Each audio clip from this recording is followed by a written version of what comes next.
ఎంత పెద్ద ఎత్తున ఎక్స్పెక్టేషన్స్ ఈరోజు ఎన్డీఏ మీద ఉన్నాయో మీ అందరికీ కూడా తెలుసు.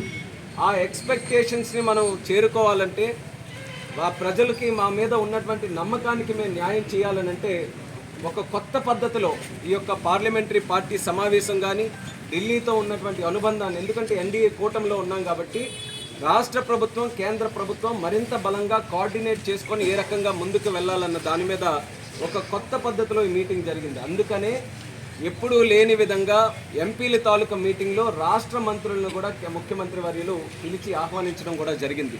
మరి కొత్త పద్ధతి ఏంటంటే ఎంపీలందరికీ రాష్ట్రంలో ఉన్నటువంటి ఒక డిపార్ట్మెంటు, మినిస్ట్రీస్ పరంగా ఒక డిపార్ట్మెంటు, అలాగే కేంద్ర పరంగా ఉన్నటువంటి మినిస్ట్రీస్ ఒక డిపార్ట్మెంట్ అటాచ్ చేసి వాళ్ళిద్దరి మధ్యలో రాష్ట్రానికి కేంద్రానికి మధ్యలో వారధిగా ఎంపీలని ఈరోజు అదనంగా ఒక బాధ్యత ముఖ్యమంత్రి వర్యులు మాకు అప్పచెప్పడం జరిగింది.